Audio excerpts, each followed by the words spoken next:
जी अस्सलाम वालेकुम जी। आप देख रहे हैं हमारा फेसबुक और यूट्यूब चैनल, और आज हमारे साथ मौजूद हैं हसन सबुकलानी साहब, जो कि मौजूदा सूरत हाल के ऊपर बात करेंगे। जी अस्सलाम वालेकुम शाह जी। जी वालेकुम अस्सलाम। शाह जी कैसे हैं? आप ठीक हैं?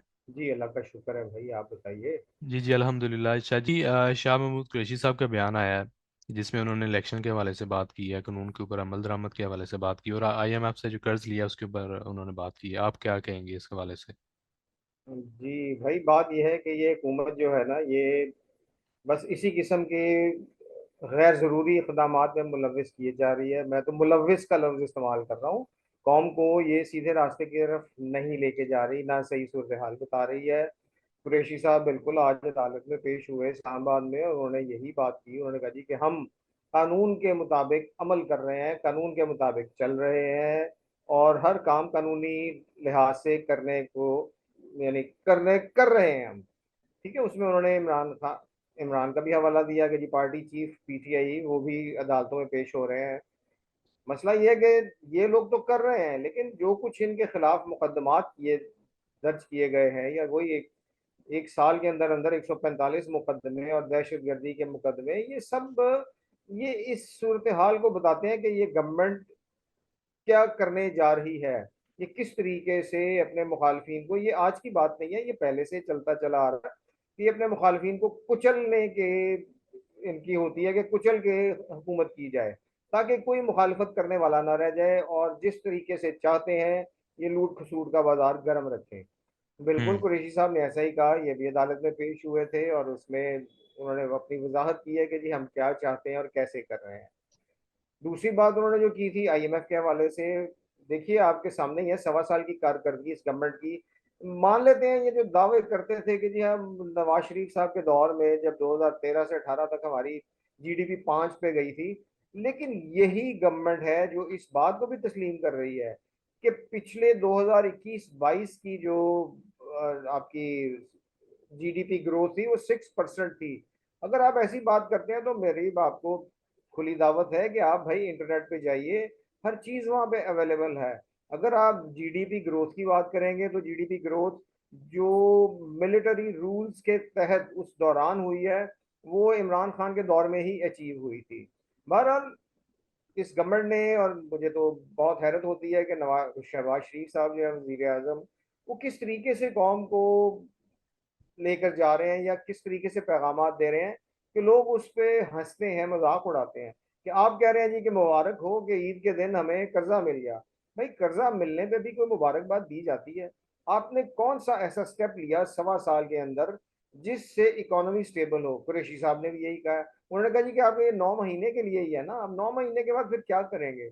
हम्म। 3 अरब आपको मिल गए डॉलर्स, लेकिन यही साल जो इंटरनेशनल वो रेटिंग एजेंसीज हैं, मोडीज वगैरह, उनकी तरफ से जो बयानात आते हैं, उनके मुताबिक भी आपने 25 अरब डॉलर्स देने हैं इस साल में। आप कहाँ से लाएंगे? आप चीन से, दूसरे मुल्कों से कर्जा लेके तो अपने आप को खड़ा कर रहे हैं। आप इंपोर्ट फजूल चीजों की, बाज़ औक़ात तो मुझे ऐसे अल्फाज इस्तेमाल करना पड़ते हैं जो मैं नहीं चाहता, लेकिन बहरहाल आप इंपोर्ट्स कर रहे हैं, लेकिन वो चीजें नहीं जिनसे आपकी इकोनॉमी चल सके। शाह जी, इन लोगों ने आपने थोड़ा पे करना है, अवाम इल्जाम ने पे लगाया करना कि है। वो जो कर्ज की वापसी है अवाम ने जी पे जी, करनी कर्जा है, तो उनके हमने ऊपर पे करना है, दबाव लेकिन दबाव बात उनके यह है ऊपर कि पड़ना है। आपकी इन चीजों से इकोनॉमी तो खड़ी होती है ना भाई, आपके स्टेप से इकोनॉमी खड़ी होती है, लेकिन आपका कोई स्टेप ऐसा नहीं है जिससे हम कह सकें कि हमारी इकोनॉमी जो है वो स्टेबल होगी। 3.5 साल का आप कारकर्दगी को नेगेटिव अंदाज में पेश किए चले जा रहे हैं। आप ये नहीं सोच रहे कि 2 साल कोरोना वायरस के अंदर गुजारे गए हैं, और उसमें भी यूनाइटेड नेशंस और वर्ल्ड बॉडीज ने आपकी तारीफ की है। अब आप हम्म। जो मर्जी झूठ बोलते जाइए, जैसा मर्जी कहते जाइए, आप कुछ, इस वक्त जो सूरत हाल है इसमें ये PDM की 13-14 जमातें ये किसी तरह से भी जस्टिफाई नहीं कर पा रही कि इन्होंने जो इक़्तिदार लिया था या जो कुछ इन्होंने किया था वो मुल्क के फायदे में था या फायदा करेगा। हम्म। आपने सिर्फ इक़्तिदार लिया था कि आप अपने आप को, जितने आप पे इल्जाम थे उनसे बचा सकें। इसमें भी PTI जस्टिफाइड है, अगर आप इसको तारीख उठाएं कि ये तमाम केसेस जो हैं ये सब पुराने दौर के दर्ज हुए हुए केसेस थे, जिनको इस PDM में जो शामिल जमातें हैं उन्होंने फेस किया था, जिसमें नून लीग भी है, पीपल्स पार्टी भी है।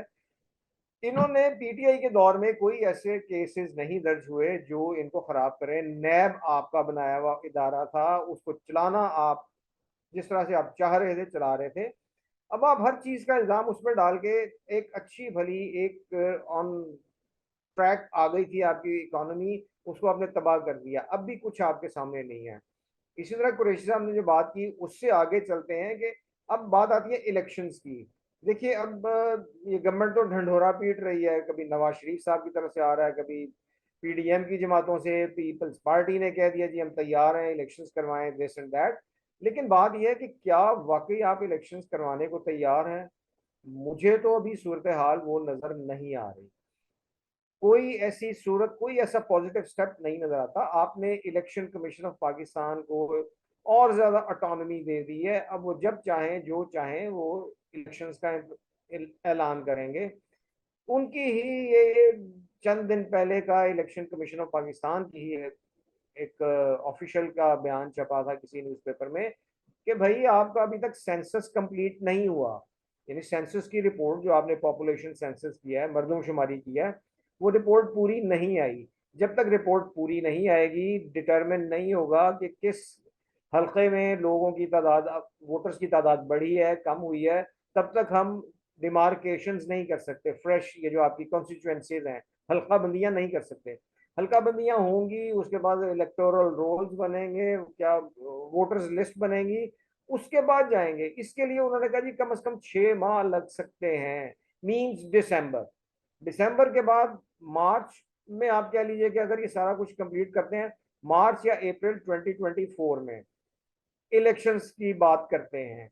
अब ये लोग तो कह रहे हैं ये हम अक्टूबर नवंबर में कर देंगे, ये बिल्कुल उसी तरह से करेंगे जिस तरह पंजाब में और खैबर पख्तूनख्वा में चल रहा है। एक लूला लंगड़ा किस्म का एक सेटअप लेके आएंगे आप, निगरान सेटअप जिसे कहते हैं, उसके तहत आप चलाएंगे।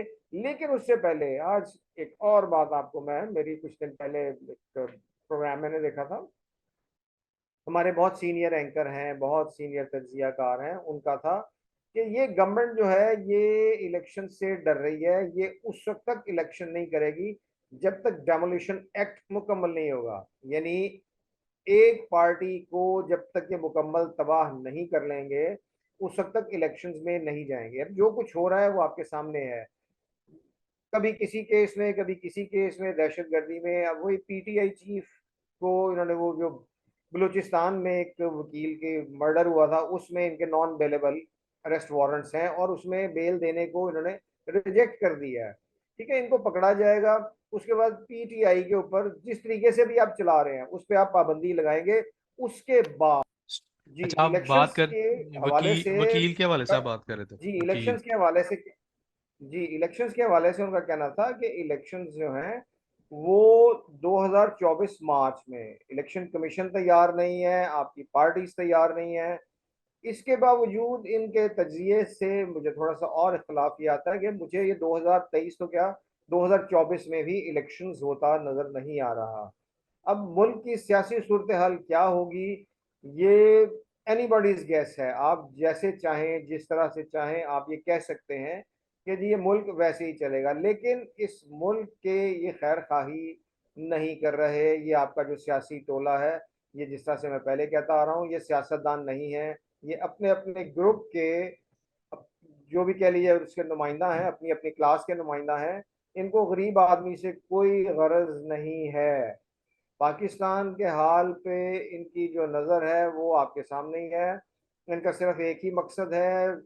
मैं फिर थोड़ी सी इसमें सख्त बात कहूँगा कि जो डॉलर्स आए हैं ये डॉलर्स शायद आवाम तक तो इनकी पहुंच ना हो।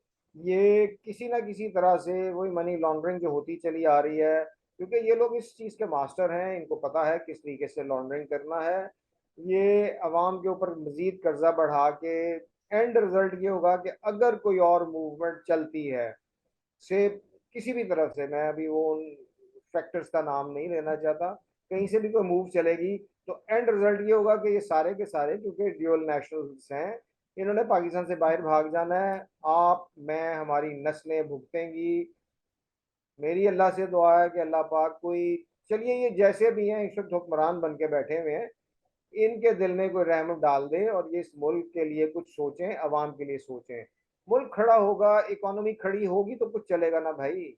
अल्लाह पाक से दुआ है, अल्लाह पाक हमारे हालों पे रहम फरमाए, इस मुल्क को कायम दायम रखे। ठीक है। ठीक है Shah ji, thank you very much, आपके पॉइंट का बहुत बहुत शुक्रिया।